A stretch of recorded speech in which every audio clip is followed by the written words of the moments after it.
मायूस मत होना, ज़िंदगी में किसी भी वक्त तेरा नाम बन सकता है।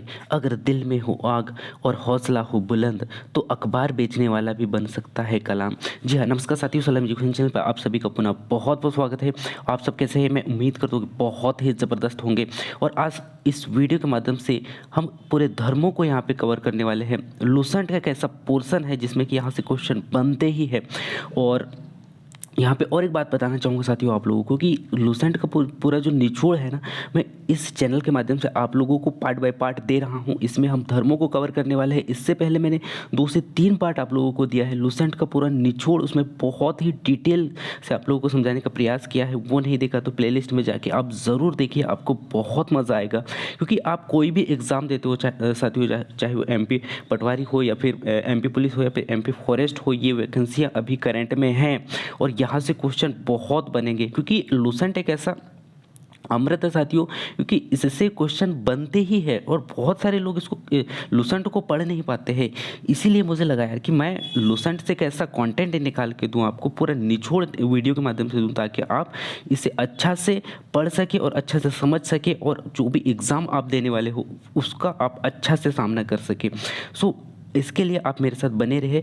इसका जो पूरा जो लूसेंट का पूरा निचोड़ है, मैं आप लोगों को पार्ट बाय पार्ट देते रहूँगा।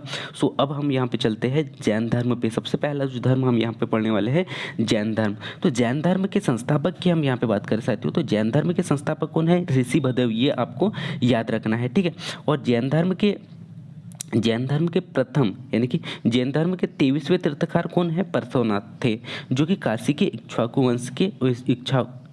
वंश के जो राजा थे अशोकसेन के कौन थे? पुत्र थे। ये भी आपको याद रखना है। उन्होंने 30 वर्ष की अवस्था में संन्यास को स्वीकार कर लिया था, ठीक है। तथा इसके द्वारा ही शिक्षा दी गई। इसके द्वारा क्या क्या शिक्षा दी गई थी? तो आप यहाँ पे देख पा होंगे, अहिंसा हो गया, ठीक है। क्या क्या है? अहिंसा न करना, उसके बाद में सदा सत्य बोलना, चोरी न करना, एवं संपत्ति ना रखना। ये 4 जो शिक्षा दिया गया था किसके द्वारा दिया गया था? तो आपको याद रखना, पार्श्वनाथ के द्वारा दिया गया था, ठीक है। इसी में हम महावीर स्वामी की बात कर सकते हो। तो महावीर जो स्वामी है वो कितने 24वें एवं अंतिम तीर्थकार हुए, ठीक है। तथा महावीर का जन्म कब हुआ था? तो ये आपको याद रखना है, महावीर का जन्म जो हुआ था 540 ईस्वी पूर्व में। कहाँ? कुंडन ग्राम में हुआ था। कुंडन ग्राम में हुआ था। और ये कुंडन ग्राम कहाँ पे है? वैशाली में है, ठीक है। तथा इसके पिता का नाम आपको याद रखना है साथियों। पिता का नाम सिद्धार्थ ज्ञातक था, जो कि कुल के सरदार थे, ठीक है। और इसकी माता का नाम था साथियों लिच्छवी, जो कि राजा चेटक की क्या थी? बहन थी, ठीक है। ये भी आपको याद रखना है, ठीक है। उसके बाद में महावीर की पत्नी का नाम क्या था? यशोदा, जो कि अनोज के प्रियदर्शी राजा की क्या थी? पुत्री थी, ठीक है। तथा महावीर के बचपन का नाम आपको याद रखना है। महावीर के बचपन का नाम क्या था? वर्धमान था। तथा इन्होंने 30 वर्ष की उम्र में ही माता पिता की मृत्यु के पश्चात अपने बड़े भाई नंदीवर्धन से अनुमति लेकर संन्यास जीवन ग्रहण कर लिया था। तब 12 वर्षों की कठिन तपस्या के पश्चात महावीर को जंबीक के समीप ऋजुपालिका नदी के तट पर साल का जो वृक्ष है, साल के वृक्ष के नीचे तपस्या करते हुए संपूर्ण ज्ञान का बोध हुआ। और इसी समय से महावीर जिन विजेता यानी कि जिन आहर्त एवं पूज्य और निंद ग्रह कहलाए, क्या? निग्रहंत कहलाए, ठीक है। यानी कि बंधनहीन कहलाए, ठीक। तथा महावीर ने अपना उपदेश किसमें? प्राकृत भाषा में दिया था। ये भी पॉइंट आपको याद रखना है साथियों। महावीर के प्रथम अनुयायी कौन थे? उसी का जो दामाद था प्रियदर्शिनी का जो पति है ना, उसी का दामाद को यानी कि जामिल बने, ठीक। इसके बाद में प्रथम जैन भिक्षुक नरेश कौन थे? दधिवाहन की पुत्री चंपा थी। ये भी पॉइंट मैं पुनः फिर से रिपीट करता हूँ कि प्रथम जैन भिक्षुनी भिक्षुनी नरेश दहीवाहन की पुत्री चंपा थी, ठीक है। तथा महावीर ने अपने शिष्यों को 11 गंधर्वों में विभाजित किया था। कितने? 11 गंधर्वों में विभाजित किया था। और आर्य आर्य सुरधमा जो थे, अकेला ऐसा गंधर्व था जो महावीर की मृत्यु के बाद भी जीवित रहा। यह भी पॉइंट वेरी वेरी इंपॉर्टेंट है। मैं इस पॉइंट को पुनः फिर से रिपीट करता हूँ कि सुरधमा एक ऐसा गंधर्व था जो महावीर की मृत्यु के पश्चात भी जीवित रहा, जो जैन धर्म के प्रथम थेरा या मुख्य उपदेशक हुआ। ठीक है, लगभग 300 ईसा पूर्व में मगध में 12 वर्षों का भीषण अकाल पड़ा, जिसके कारण भद्रबाहु अपने शिष्यों सहित कर्नाटक चले गए। किंतु कुछ अनुयायी स्थूलभद्र के साथ ही मगध में ही रुक गए तथा भद्रबाहु के वापस लौटने पर मगध के साधुओं ने उसका गहरा मतभेद हो गया, उनके साथ में गहरा मतभेद हुआ, जिसके परिणाम स्वरूप जैन जो है दो भागों में विभक्त होता है, एक श्वेतंबर और एक दिगंबर, यानी कि दिगंबर नामक दो संप्रदायों में बट गया। ठीक है, तथा स्थूलभद्र के शिष्य श्वेतंबर कहलाए। ठीक है, ये श्वेतंबर मतलब श्वेत वस्त्र पहनने वाले। ठीक है, तथा एक भद्रबाहु शिष्य दिगंबर यानी कि नग्न रहने वाले कहलाए। ठीक है, इसी में जैन धर्म के त्रिरत्न पे हम यहाँ पे चर्चा करते हैं। तो जैन धर्म के त्रिरत्न कौन कौन से हैं, तो आपको याद रखना है सम्यक दर्शन, पहला सम्यक दर्शन, सम्यक ज्ञान दूसरा है, और तीसरा है साथियों सम्यक आचरण। ठीक है, त्रिरत्न के अनुशीलन में निम्न 5 महाव्रतों का पालन अनिवार्य है: अहिंसा, सत्यवचन, अत्यय, परिग्रहण व ब्रह्मचारी। ये आपको याद रखना है। जैन धर्म में ईश्वर की मान्यता नहीं है। ठीक है, तथा जैन धर्म आत्मा की मान्यता, जैन धर्म में ईश्वर की मान्यता नहीं है, इसमें जैन धर्म में आत्मा की मान्यता है। ये आपको याद रखना है। ठीक है, इसी के बाद में महावीर पुनः जन्म एवं कर्मवाद पे विश्वास करते थे तथा जैन धर्म के सप्तभंगी ज्ञान के अन्य नाम स्याद्वाद और अनेकावाद से है। ठीक है, श्यामवाद और यानी कि शादवाद एवं अनेकावाद से है, ये आपको याद रखना है। जैन धर्म ने अपने आध्यात्मिक विचारों को संख्या दर्शन से ग्रहण किया है। ठीक है, तथा जैन धर्म मानने वाले कुछ राजा थे।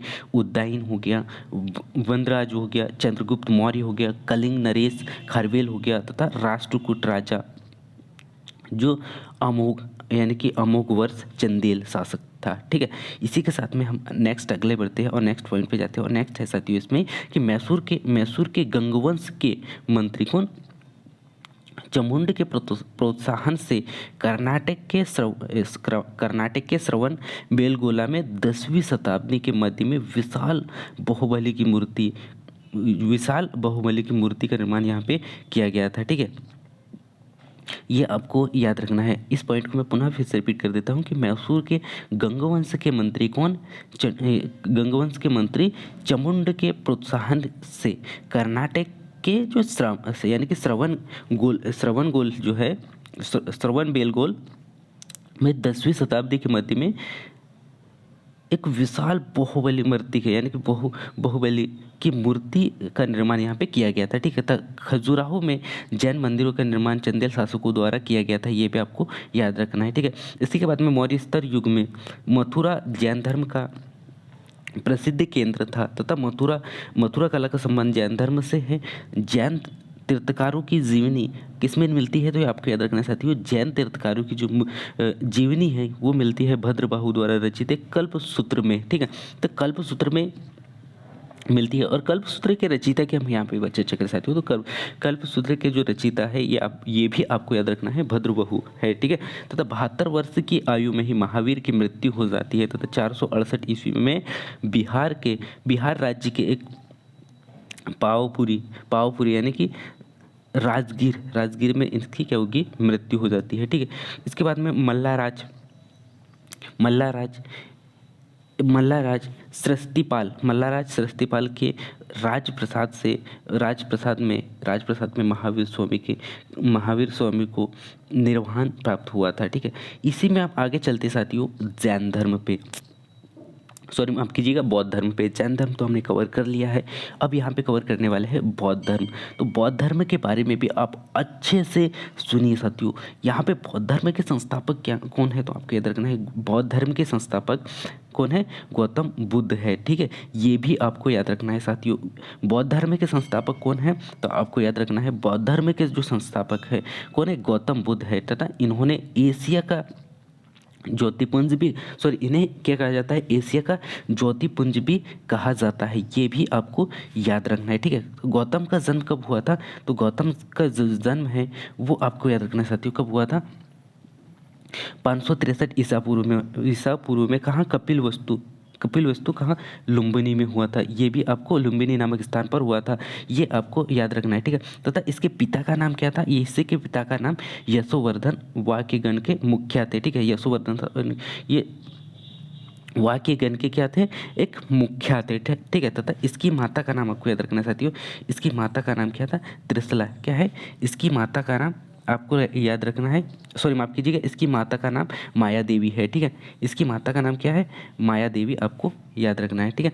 इसी के बाद में इसकी मृत्यु के, यानी कि इसकी जो जन्म के 7वें दिन के बाद ही क्या हो जाती है, इसकी माता की मृत्यु हो जाती है। तो इसका पालन पोषण जो है इसकी सौतेली माँ करती है। कौन, सौतेली माँ, सौतेली माँ का नाम था साथियों गौतमी। गौतमी ने ही इसका लालन पालन पोषण किया, ठीक है। तथा इसके बचपन का नाम सिद्धार्थ था साथियों। तथा गौतम बुद्ध का विवाह जो है 16 वर्ष की अवस्था में ही यशोधरा के साथ में हो गया था, ठीक है। तथा इसके पुत्र का नाम क्या था, राहुल। इसके पुत्र का नाम साथियों राहुल, ये भी आपको याद रखना है, ठीक है। इसी के साथ में हम नेक्स्ट पॉइंट पे बढ़ते हैं, और नेक्स्ट पॉइंट है साथियों, सिद्धार्थ का कपिलवस्तु की सैर पर निकले। तो जब सिद्धार्थ के कपिलवस्तु की सैर करने निकले एक दिन, तो उन्होंने देखा कि एक बूढ़ा व्यक्ति, उन्होंने क्या क्या देखा था, एक बूढ़ा व्यक्ति, एक अमीर व्यक्ति और एक सन्यासी सांसारिक समस्याओं से व्यतीत होकर इसी दृश्य को देखकर सिद्धार्थ ने 29 वर्ष की अवस्था में ही ग्रह त्याग दिया था, जिसे बौद्ध धर्म में क्या कहा जाता है,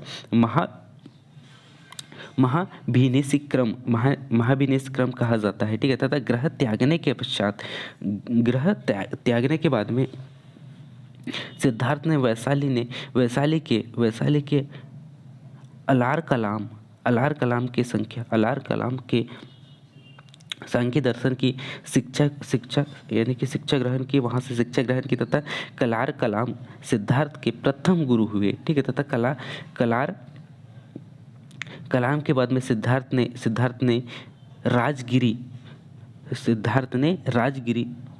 रुद्र कर्मपुत्र से शिक्षा ग्रहण की। तथा उरुवेला में सिद्धार्थ को कौंड्य, वाष्प, भादिया तथा महानामा एवं असंगी यानी कि असंगी नामक 5 द्वंद्विक मिले, 5 साधक मिले यहाँ पे, ठीक है।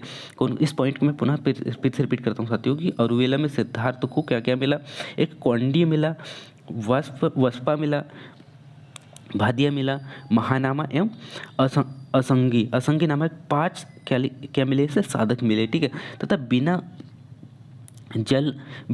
अन्न जल ग्रहण किए कितने 6 वर्ष की कठिन तपस्या के बाद में 35 वर्ष की आयु में वैशाख की पूर्णिमा की रात्रि को निरंजना नदी के किनारे पीपल वृक्ष के नीचे सिद्धार्थ को ज्ञान की प्राप्ति हुई, ठीक है। तथा ज्ञान प्राप्ति के पश्चात सिद्धार्थ बुद्ध के नाम से जाने गए। तथा वह स्थान बोधगया कहलाए, ठीक है। क्या कहलाए, वह स्थान आपको याद रखना है। तो कहाँ मिला इसके ज्ञान, तो आपके याद रखना पीपल के वृक्ष के नीचे सिद्धार्थ को ज्ञान प्राप्त हुआ।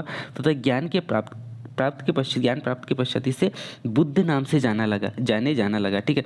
तथा वही स्थान को बोधगया कहा जाता है, ठीक है। इसी के बाद में बौद्ध धर्म में हम देखते हैं बुद्ध ने अपना प्रथम उपदेश कहाँ दिया था, तो सरनाथ में दिया था, जिन्हें बौद्ध ग्रंथों में धर्म चक्र प्रवर्तन कहा जाता है। ये भी आपको याद रखना है, ठीक है। बुद्ध ने अपने उपदेश जन साधारण भाषा किसमें, पाली में दिया था, ठीक है। तथा बुद्ध ने अपने उपदेश वैशाली, कौशाम्बी एवं अन्य राज्यों में भी दिया, ठीक है। तथा बुद्ध ने अपने सर्वाधिक उपदेश कौशल देश की राजधानी श्रावस्ती में दिया था, ठीक है। तथा इनके प्रमुख अनुयायी, इसी का जो शासक था कौन, बिंबिसार तथा प्रसेंजित प्रसेंजित तथा उदय हुआ, ठीक है। तथा बुद्ध की जो मृत्यु है 80 वर्ष की अवस्था में 483 ईस्वी पूर्व में कुशीनगर यानी कि दरिया यानी कि उत्तर प्रदेश में हुआ था, ठीक है। उत्तर प्रदेश में कहाँ, चुंद द्वारा अर्पित भोजन करने के बाद में हो गया था, जिसे बौद्ध धर्म में निर्वाण कहा गया है, ठीक है। तथा मल्लों ने अत्यंत सम्मानपूर्वक बुद्ध का अंत्योष्टि संस्कार किया, ठीक है। तथा एक अनुश्रुति के अनुसार मृत्यु के बाद बुद्ध के शरीर के अवशेषों को 8 भागों में बांटकर उन पर 8 स्तूपों का निर्माण किया गया है, ठीक है। तो ये भी क्वेश्चन आ सकता है, ये भी आपको याद रखना साथियों, ठीक है। तो बुद्ध के जन्म एवं मृत्यु की तिथि को क्या कहा जाता है, तो बुद्ध के जन्म एवं मृत्यु की तिथि को आपको याद रखना साथियों, चीनी परंपरा में कोंटोन अभिलेख के आधार पर निश्चित किया गया है, ये आपको याद रखना है। इस पॉइंट को मैं पुनः फिर से रिपीट करता हूँ साथियों कि बुद्ध धर्म के जन्म एवं मृत्यु की तिथि को चीनी परंपरा में कैंटोन अभिलेख के आधार पर निश्चित किया गया है, ठीक है। तथा बुद्ध के बारे में हमें विवाद ज्ञान पाली त्रिपिटक से प्राप्त होता है। तो बुद्ध के बारे में हमें जो विवाद एवं ज्ञान की जो प्राप्ति होती है वो प्राप्त होती है साथियों पाली त्रिपिटक से ही प्राप्त होती है, ठीक है। बौद्ध धर्म यानी कि बौद्ध धर्म मूलतः आशीर्वादी है तथा इन्होंने आत्मा की यानी कि कल्पना नहीं किया है, ठीक है। इन्होंने परिकल्पना नहीं की, किसकी, आत्मा की परिकल्पना नहीं किया है, ये आशीर्वाद पर विश्वास करते थे, ठीक है। तथा बौद्ध धर्म में पुनर्जन्म की मान्यता है, ठीक है। तथा तृष्णा को छीन हो जाने की अवस्था को ही बुद्ध ने निर्माण कहा है, यानी कि इस पॉइंट को मैं पुनः फिर से रिपीट करता हूँ, तृष्णा को छीन हो जाने की अवस्था को ही बुद्ध ने निर्माण कहा है, ठीक है। तथा विश्व मुख से भरा है का सिद्धांत बुद्ध के उपदेश से ही मिलता है। विश्व जो है दुखों से भरा है का सिद्धांत किस में मिलता है, तो आपको याद रखना है विश्व जो है दुखों से भरा उपनिषद का सिद्धांत मिलता है उपनिषद यानी कि बुद्ध के उपनिषद से मिलता है, ठीक है। बुद्ध के अनुयायी दो भागों में विभाजित हुए, एक हुए भिक्षुक और दूसरा हुआ उपासक। भिक्षुक के प्रसार के लिए उन्होंने संन्यास ग्रहण किया था, इसीलिए उन्हें भिक्षु कहा गया, ठीक है। उपासक यानी कि गृहस्थ जीवन व्यतीत करते हुए भी बौद्ध धर्म अपनाने वाले को उपासक कहा गया तथा बौद्ध धर्म में सम्मिलित होने के लिए न्यूनतम आयु 15 वर्ष थी तथा बौद्ध संघ में प्रतिष्ठित होने को उपसंपदा कहा गया है, ठीक है। तथा बौद्ध धर्म में त्रिरत्न थे, एक पहला बुद्धि धम्म एवं संघ। कौन कौन से रत्न, तो ये आपको याद रखना साथियों, तीन रत्न थे, पहला बुद्ध, दूसरा धम्म और तीसरा संघ, ये भी आपको याद रखना है, ठीक है। इसी में हम बौद्ध सभाओं पे नजर डालते जाते हैं। तो प्रथम बौद्ध संगीत जो हुआ था 483 ईस्वी में हुआ था, कहाँ, राजगृह में, और इसके अध्यक्ष थे साथियों, आपको याद रखना है महाकश्यप। और किसके शासनकाल में, तो आपको याद रखना है अजात शत्रु के शासनकाल में प्रथम बौद्ध संगीत 483 ईस्वी में कहाँ, राजगृह में हुआ था और इसके अध्यक्ष आपको याद रखना है महाकश्यप थे, ठीक है। इसी में हम द्वितीय बौद्ध संगीत की बात करें साथियों, तो द्वितीय बौद्ध संगीत जो हुआ था 383 ईस्वी में वैशाली में हुआ था। और किसके शासनकाल में, तो आपको याद रखना है कालशोक के यानी कि कालाशोक के शासनकाल में, और इस समय इसके अध्यक्ष हुए साथियों सभाकामी, ठीक है। सभाकामी इसके अध्यक्ष थे, ठीक है। इसी में हम तृतीय बौद्ध संगीत की बात कर सकते हो, तो तृतीय बौद्ध संगीत जो हुआ था 255 ईसा पूर्व में पटलिपुत्र में हुआ था। और यह जो तृतीय बौद्ध संगीत हुआ था, इस समय यहाँ के जो शासक हुए साथियों अशोक, ठीक है, अशोक के समय में हुआ था और इसके अध्यक्ष बनाया गया था मोगलीपुत्र तिस्म को, ठीक है, मोगलीपुत्र तिस्म को, ठीक है। इसी में हम चतुर्थ बौद्ध संगीत की बात कर सकते हैं। तो चतुर्थ बौद्ध संगीत जो हुआ था, चतुर्थ बौद्ध संगीत प्रथम शताब्दी यानी कि कुंडल ग्राम में हुआ था, ठीक है, प्रथम शताब्दी यानी कुंडल ग्राम में हुआ था। और यह जो बौद्ध संगीत हुआ था चौथा, उस समय वहाँ यानी कि राजा थे, इसमें शासक थे कनिष्क। ठीक है, तो कनिष्क के शासनकाल में चतुर्थ बौद्ध संगीत हुआ था, ये भी आपको याद रखना है। ठीक है, तो इसके अध्यक्ष हुए साथियों वसुमित्र यानी कि अश्वघोष। ठीक है, ये भी आपको याद रखना है, क्योंकि ये जो क्वेश्चन है ना साथियों, ये क्वेश्चन बने ही और बनते ही अक्सर क्वेश्चन जो है एग्जाम में पूछे ही जाते हैं। तो ये आपको बौद्ध संगीत, जो 4 बौद्ध संगीत है, इनको आपको याद रखना ही है, क्योंकि ये क्वेश्चन जो है एग्जामों में बहुत ही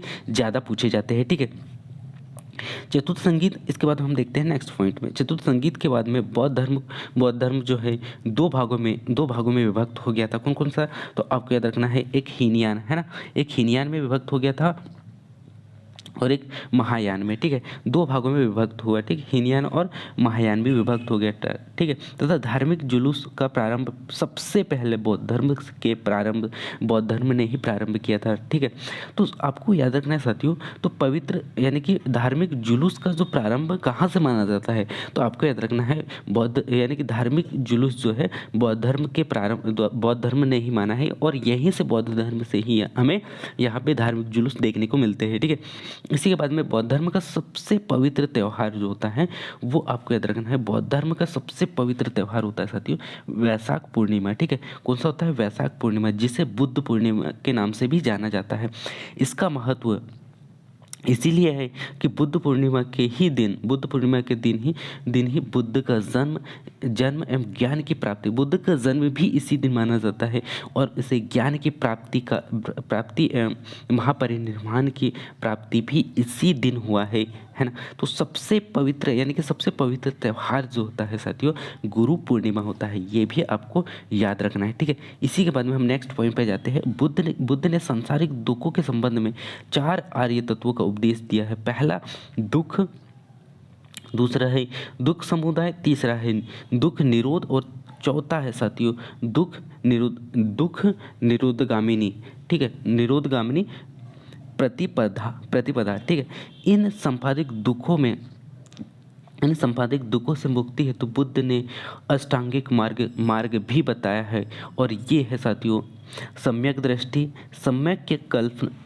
ठीक है, और सम्यक वाणी, सम्यक कर्मांत यानी कि कर्मांत। ठीक है, और सम्यक आजीवन, और सम्यक व्यायाम, और सम्यक स्मृति एवं सम्यक समाधि। ये जो 8 अलग अलग अष्टांगिक है, ये भी आपको याद रखना है। ठीक है, इसी के बाद में हम नेक्स्ट अगले बढ़ते हैं साथियों नेक्स्ट पॉइंट पे, और नेक्स्ट पॉइंट इसमें है साथियों बुद्ध ने अपने अष्टांगिक मार्गों के पालन करने का यानी कि अष्टांगिक मार्गों का पालन करने के उपरांत मनुष्य की भाव तृणा नष्ट हो जाती है और उसे निर्वाण प्राप्त होता है, ये शब्द कहा था। ठीक है, इसी के बाद में निर्वाण जो है बौद्ध धर्म का परम लक्ष्य है। निर्वाण बौद्ध धर्म का परम लक्ष्य है, जिसका अर्थ होता है दीपक का बुझ जाना, अर्थात जीवन मरण चक्र से मुक्त हो जाना। बुद्ध ने निर्वाण प्राप्त को सरल बनाने के लिए निम्न 10 सीलों पर बल दिया है। 10 सीलों पर बल दिया है। पहला है साथियों अहिंसा, दूसरा है सत्य, तीसरा है आस्तीय यानी कि चोरी न करना, चौथा है साथियों अपरिग्रहण, किसी भी प्रकार की संपत्ति न रखना। ठीक है, और पांचवा है साथियों मग सेवन करना, असमय भोजन न करना। नेक्स्ट अगला है मुख प्रसाद विस्तार न करना। ठीक, उसके बाद में धन संचय न करना, स्त्रियों से दूर रहना। ठीक है, और उसके बाद में नृत्य गान आदि से दूर रहना। गृहस्थों के लिए केवल 5 सील तथा भिक्षुओं के लिए 10 सील माना गया है। ठीक है, इसी में बौद्ध धर्म के माध्यम से यहाँ पे मार्ग यानी कि मध्यस्थ प्रतिवाद का उपदेश मिलता है साथियों। आशीर्वाद के संबंध में बौद्ध धर्म एवं जैन धर्म में समानता है। ठीक है, तथा जातक कथाएं प्रसिद्ध करती है कि बोधिसत्व का अवतार मनुष्य के रूप में हो जाता है तथा पशुओं के रूप में होता है। ठीक है, बौद्धित्व के रूप में पुनर्जन्म की दीर्घ श्रृंखला के अंतर्गत बुद्ध ने वाक्य मुनि के रूप में अपना अंतिम जन्म प्राप्त किया है, किंतु इसके उपरांत भी मैत्रेय तथा अन्य अन्य अनाम बुद्ध अभी अवतरित होने शेष है। ठीक है, तथा सर्वाधिक बुद्ध मूर्तियों का जो निर्माण हुआ है कहाँ, गंधर्व शैली के अंतर्गत किया गया है। तथा लेकिन बुद्ध की प्रतिमा प्रतिमा यानी कि बुद्ध की प्रथम मूर्ति जो है संभवतः मथुरा कला के अंतर्गत ही मानी जाती है। ठीक है, तो ये आपको याद रखना चाहती हूँ कि सर्वाधिक बुद्ध मूर्तियों का जो निर्माण है किस शैली में हुआ है, तो आपको याद रखना है गंधार शैली में हुआ है, क्योंकि यहाँ भी क्वेश्चन पूछा जा सकता है। ठीक है, तथा इसके अंतर्गत माना जाता है। लेकिन बुद्ध की प्रथम मूर्ति की हम यहाँ पे बात कर सकते हो, तो बुद्ध की प्रथम मूर्ति जो है संभवतः मथुरा कला के अंतर्गत माना जाता है। ठीक है, इसी में हम अगला जो धर्म है उसे यहाँ पे कवर करते साथियों, जैन धर्म को। ठीक है, तो जैन धर्म जो है भगवान शिव की पूजा करने वालों को शैव तथा शिव से संबंधित यानी कि संबोधित किया जाता है, तथा धर्म को शैव धर्म भी कहा जाता है, ये आपको याद रखना है। ठीक है, तथा शिवलिंग उपासना का प्रारंभ पुरातात्विक साक्ष्य या हड़प्पा संस्कृति के अवशेषों से मिलता है। ठीक है, तो ये भी आपको याद रखना है कि शिवलिंग उपासक का प्रारंभिक पुरातत्व का जो साक्ष्य है कहाँ, हड़प्पा संस्कृति के अवशेषों से मिलता है। ठीक है, तथा ऋग्वेद में शिव के लिए रुद्र नामक देवता का उल्लेख किया गया है। ऋग्वेद में शिव के लिए रुद्र नामक देवता का उल्लेख यहाँ पे किया गया है, ये भी आपको याद रखना है। ठीक है, तथा अथर्ववेद में शिव को सर्व यानी कि पशुपति एवं भूपति भी कहा गया है, ये भी आपको याद रखना है। ठीक है, तथा लिंग का पूजा पहला स्पष्ट वर्णन कहाँ मिलता है, तो आपको याद रखना है साथियों, लिंग का जो पूजा पहला स्पष्ट मिलता है मत्स्य पुराण में। ठीक है, तथा महाभारत के अनुशासक पर्शव से भी लिंग पूजा का वर्णन मिलता है, ये भी आपको याद रखना है। महाभारत के अनुशासन पर्व से भी लिंग पूजा का निर्माण मिलता है। ठीक है, इसी के बाद में हम नेक्स्ट पॉइंट पर चलते हैं, और नेक्स्ट पॉइंट है साथियों, महापुराण में शैव संप्रदाय की संख्या कितनी बताई गई है, 4 बताई गई है। पहला है साथियों पशुपात, कपालिक और कलामुख और लिंगायत। ठीक है, ये आपको याद रखना है। इसी के बाद में हम नेक्स्ट पॉइंट पे बढ़ते हैं, और नेक्स्ट पॉइंट है साथियों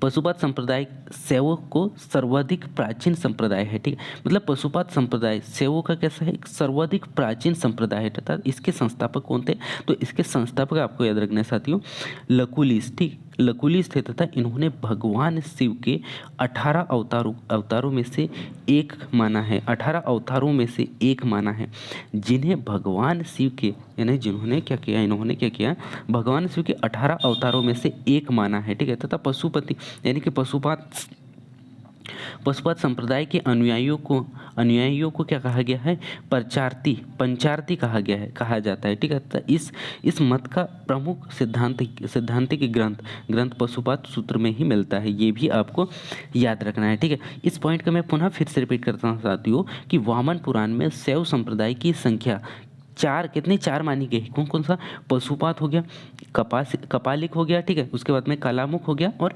लिंगायत हो गया। ठीक है, इसी में हम अगले पॉइंट पे बढ़ते हैं, और अगला पॉइंट है साथियों पशुपात संप्रदाय एवं शैव का सर्वाधिक प्राचीन संप्रदाय है। ठीक है, तथा इसमें इसके संस्थापक कौन है, तो आपको याद रखना है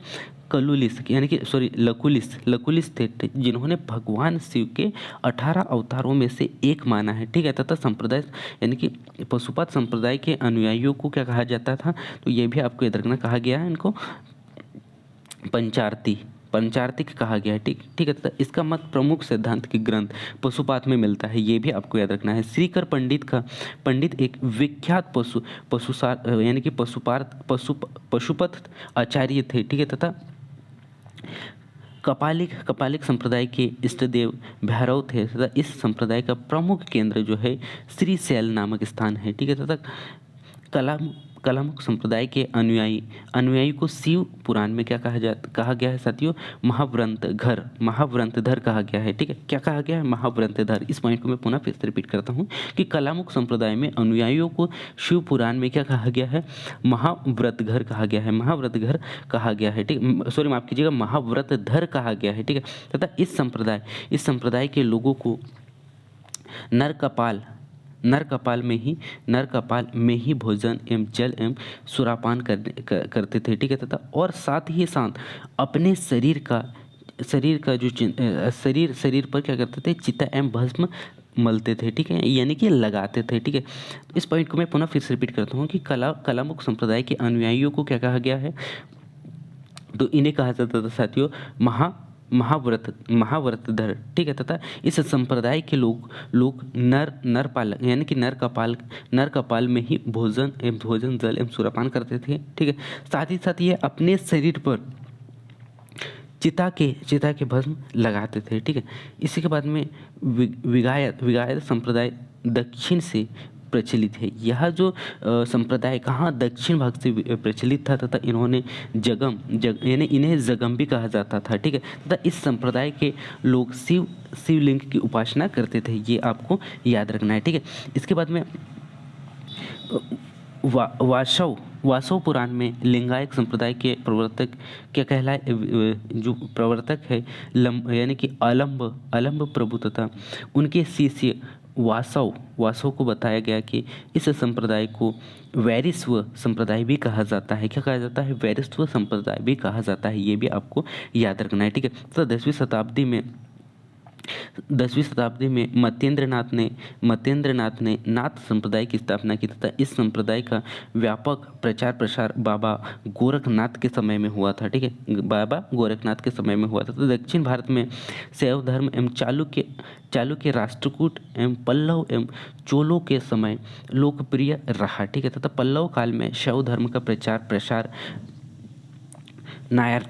प्रचार जो है नया नारों द्वारा किया गया था, ठीक है। तथा नया नार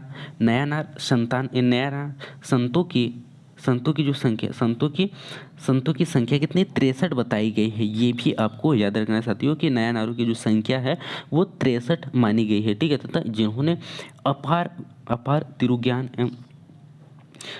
एवं समंदर एवं सुंदर मूर्ति आदि के नाम उल्लेखित है, ठीक है, ये भी आपको याद रखना है, ठीक है। इसी के बाद में हम नेक्स्ट पॉइंट पे बढ़ते साथियों। तो नेक्स्ट पॉइंट है एलोरा के प्रसिद्ध मंदिर के कौन सा कैलाश मंदिर का निर्माण राष्ट्रकूटों ने करवाया था, ये भी आपको याद रखना है कि एलोरा का जो मंदिर कैलाश मंदिर है उसका निर्माण किसने किया था, तो राष्ट्रकूटों के द्वारा किया गया था, ये भी आपको याद रखना है साथियों।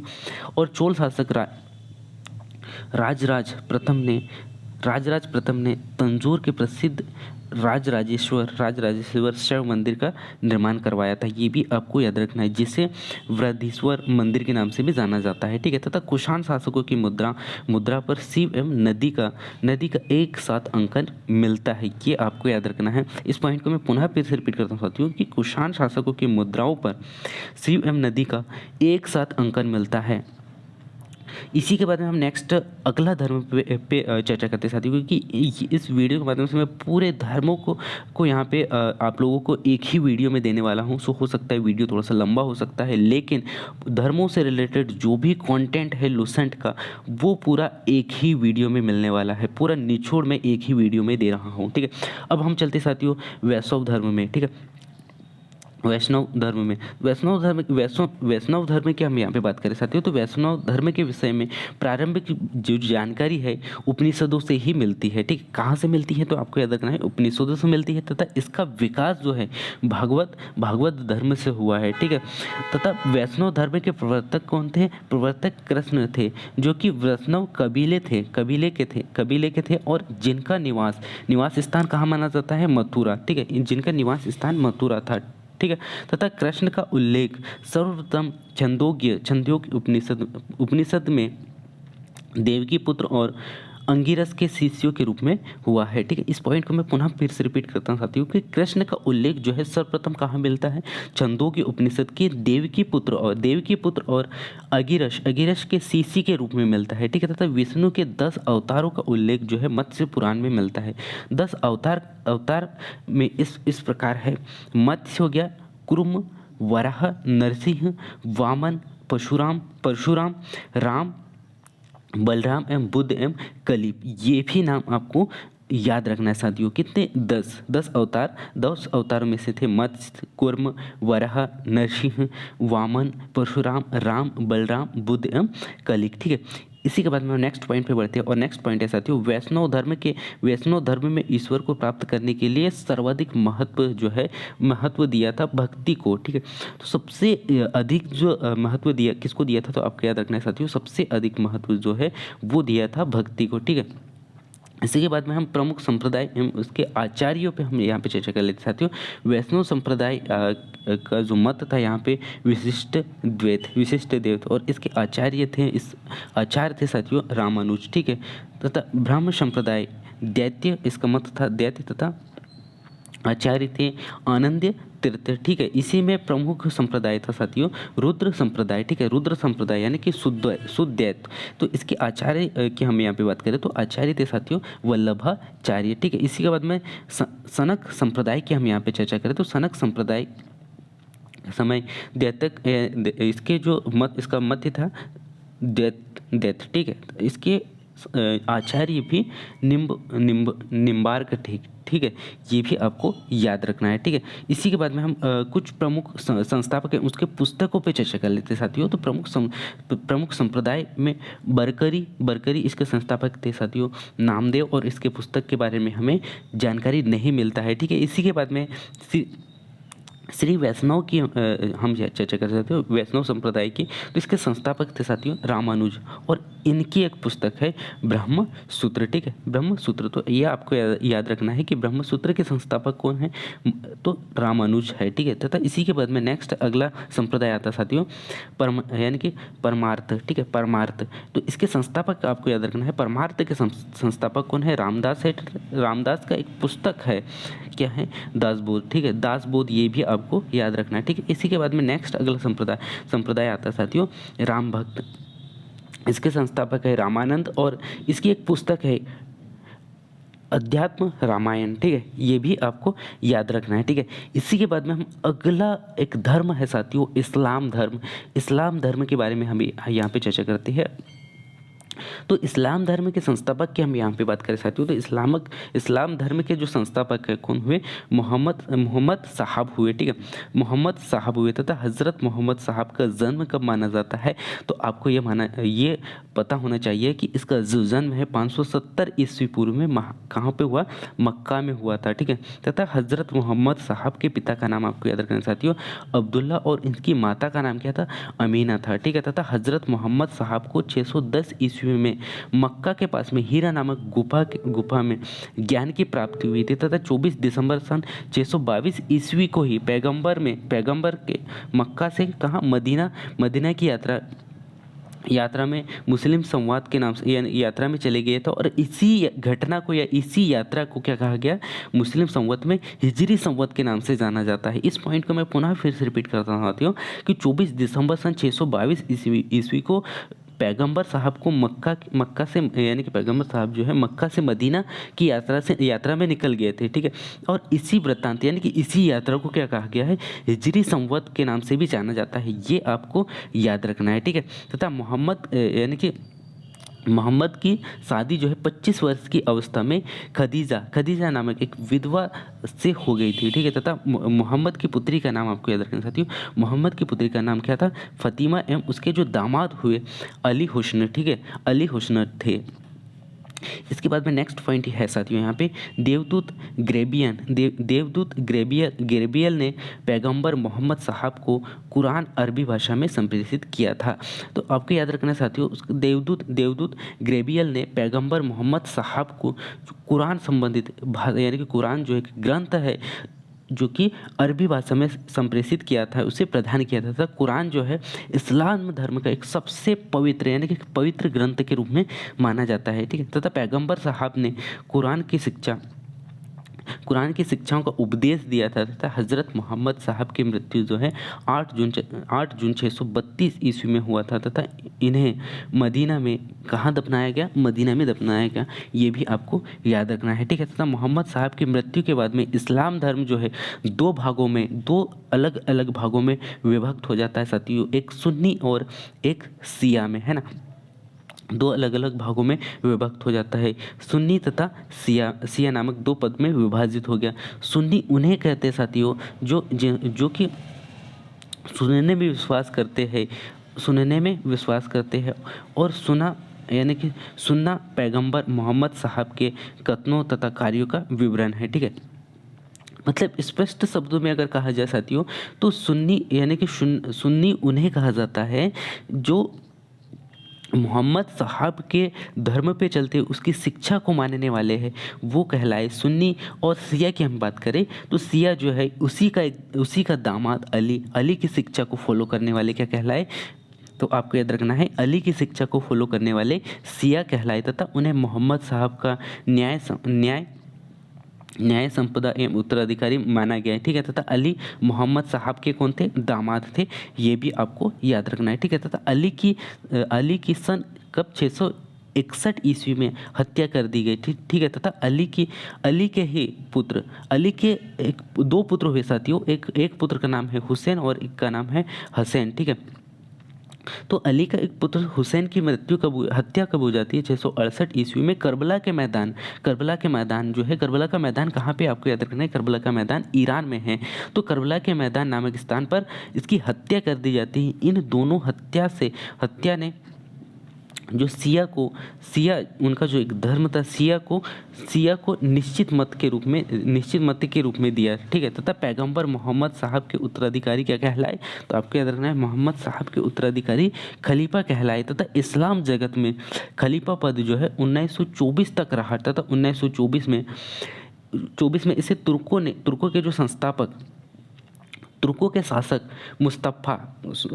संस्थापक कौन, मुस्तफ़ा कमाल पाशा ने ही मुस्तफ़ा कमाल पाशा ने इसे क्या कर दिया, समाप्त कर दिया। इस पॉइंट को मैं पुनः फिर से रिपीट करता हूँ ताकि आपके दिमाग में एक एक पॉइंट बैठ सके साथियों, क्योंकि जो इंपॉर्टेंट मुझे लगता है उसे मैं बार बार रिपीट करता हूँ।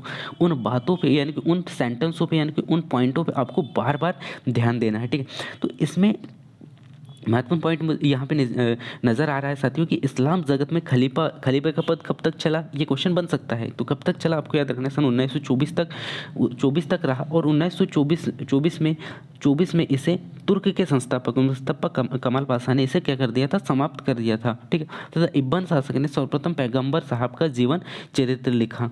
तो पैगंबर साहब का जीवन चरित्र कहाँ मिलता है, तो आपको याद रखना है इब्न शासक ने ही सर्वप्रथम पैगंबर साहब का जीवन चरित्र लिखा। ठीक है, और मोहम्मद साहब पैगंबर के जन्मदिन पर ईद ए मिलाद उल नबी पर्व मनाया जाता है।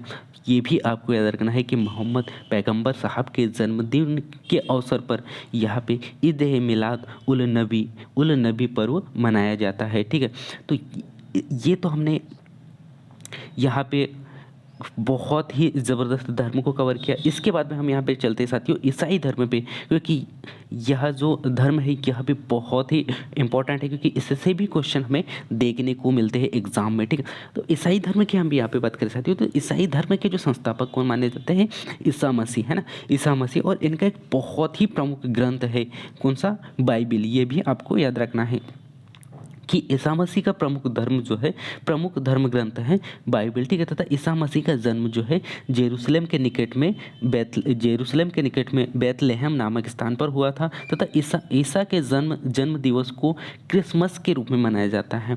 तो ये आपको याद रखना साथियों कि ईसा के जन्म दिवस को ही क्या मनाया जाता है, क्रिसमस यानी कि क्रिसमस के रूप में मनाया जाता है। ठीक है, तथा ईसा मसीह के पिता का नाम मेरी तथा माफ़ कीजिएगा, इसकी माता का नाम क्या था, मेरी, तथा पिता का नाम आपको याद रखना साथियों जोसेफ था। ठीक है, तो इसकी माता का नाम क्या था, मेरी, तथा पिता का नाम आपको याद रखना है जोसेफ। ठीक है, तथा ईसा ने अपने जीवन के प्रथम 30 वर्ष एक बड़ाई के रूप में क्या किया, एक बड़ाई के रूप में बेतलेहम के निकट में नाजरेत में बिताया। ठीक है, कैसे, एक बड़ाई के रूप में इन्होंने कार्य करते हुए अपना जो जीवन है कहाँ पे, बेतलेहम के निकट में यानी कि नाजरेत में बिताया। ठीक है, तथा ईसा मसीह के प्रथम 2 शिष्य थे, ईसा मसीह के 2 शिष्य थे, एक एडुस एवं पीटर। ठीक है, कौन कौन से, तो ये भी आपको याद रखना है। उसके जो 2 प्रथम 2 शिष्य कौन कौन से, एक एंडुस है और दूसरा है साथियों पीटर। ठीक है, ईसा मसीह को सूली पर रोमन गवर्नर, ईसा मसीह को सूली पर कौन ने चढ़ाया था, तो आपको याद रखना साथियों रोमन गवर्नर पोटियस ने चढ़ाया था। यह भी पॉइंट वेरी वेरी इंपॉर्टेंट है और ये आपको याद रखना ही चाहिए। ठीक है, इस पॉइंट को मैं पुनः फिर से रिपीट करता हूँ साथियों कि यहाँ पे जो ईसा मसीह है, ईसा मसीह के क्या बताया जा रहा है कि ईसा मसीह को सूली पर किसने चढ़ाया था? तो आपको याद रखना है ईसा मसीह को सूली पर रोमन गवर्नर फोर्टियस ने चढ़ाया था। ठीक है, ये भी आपको याद रखना है। ठीक है, तथा ईसा मसीह को 33 ईस्वी में ही सूली पर चढ़ा दिया गया था। तथा यानी कि ईसाई धर्म का सबसे पवित्र ग्रंथ है वो है, आपको याद रखना साथियों, कौन सा? क्रास। ठीक है, सबसे पवित्र ग्रंथ माना जाता है क्रास, ये भी आपको याद रखना है। ठीक है, इसी के बाद में हम नेक्स्ट अगला पॉइंट पर चर्चा करते हैं। और नेक्स्ट पॉइंट है साथियों, ईसाई त्रित्व में विश्वास रखते थे। ठीक है, त्रित्व में विश्वास रखते थे, वो है साथियों त्रित्व मतलब ईश्वर पिता, ईश्वर पिता, ईश्वर पुत्र। ठीक है, ईश्वर पिता, ईश्वर पुत्र और ईश्वर पवित्र आत्मा, इन तीनों पे विश्वास रखते थे। ठीक है, इसी के बाद में हम नेक्स्ट अगले पॉइंट पे जाते हैं। और नेक्स्ट पॉइंट यहाँ पे लास्ट जो धर्म है साथियों, ईसाई धर्म, इसके बारे में हमने कवर कर लिया। और एक छोटा सा धर्म आता है साथियों, पारसी धर्म, इस पे भी हम यहाँ पे नज़र डाल देते हैं। पारसी धर्म के पैगंबर जो है, पारसी धर्म के पैगंबर जरतुशस्त्र थे। इसके पैगंबर यानी कि इसके रचयिता की हम बात करें, ये इसके जो पैगंबर हुए कौन हुए? सॉरी माफ कीजिएगा, जरथुस्त्र थे। ठीक, तथा इनके शिष्य तथा इनकी शिक्षाओं का संकलन जैन अवेस्ता नामक ग्रंथ में मिलता है। ठीक है, जो कि पारसियों का एक धार्मिक ग्रंथ माना जाता है। ठीक है, तथा इसकी मूल शिक्षा का सूत्र है सद्विचार सद्कार्य। इनके अनुयायी एक ईश्वर अहूर को माना जाता है, तथा इस धर्म के अनुयायियों को अग्नि पूजा भी, यानी कि इस धर्म के अनुयायियों को अग्नि पूजक भी कहा जाता है। ठीक है, तो साथियों हमने यहाँ पे पूरे धर्म को कवर किया। मैं उम्मीद करता हूँ कि आपको अब धर्म से रिलेटेड जो भी क्वेश्चन आएगा वो आप बहुत ही ईजीली और बहुत ही आसान से कवर कर लोगे। ये जो पार्ट है ना साथियों, धर्मों से रिलेटेड लूसेंट का जो निचोड़ है ना, आपको यानी कि आपको एक ही बार में दिमाग में नहीं बैठेगा, एक ही बार में आप माइंड पे नहीं बिठा सकते, इसको बार बार सुनना होगा। 1 से 2 बार ज़रूर सुनिए, अच्छे मन से और लगन से सुनिए, आपको पूरा पॉइंट है वो आपके दिमाग में फिट हो जाएगा। उसके बाद में आप कोई भी एग्ज़ाम दो, टेस्ट दो, आपका जो स्कोर है बहुत बढ़ेगा साथियों। सो आज हमने यहाँ पे पूरे धर्मों को कवर किए। इसके बाद में हम नेक्स्ट पार्ट लेके आने वाले हैं, उस पर हम यहाँ पे कवर करने वाले हैं। पूरा जो लूसेंट है ना साथियों, उसको पार्ट बाय पार्ट हम डिवाइड किए हैं। सो हर एक वीडियो में बने रहें, और अगर आप इस चैनल में नए हैं तो इस चैनल को सब्सक्राइब करें, ताकि आपको ऐसे बहुत सारे कंटेंट आपको देखने को मिलेगा। वो चाहे एमपी पटवारी हो, एमपी पुलिस हो, या फिर एमपी टीईटी हो, इसके पूरे जो नोट्स के साथ साथ में मैं पूरा जो लेक्चर है और पूरा बहुत ही डिटेल से पूरा यहाँ पे कंटेंट आप लोगों को दे रहा हूँ। सो आप यहाँ से बहुत फ़ायदा ले सकते हैं, और आपका जो भी सपना है, जो आपका लक्ष्य है, उसे बहुत ही अच्छा से हासिल कर सकते हैं और बहुत फास्ट हासिल कर सकते हैं। सो मिलते हैं नेक्स्ट अगला लेक्चर पे, तब तक जय हिंद, वंदे मातरम।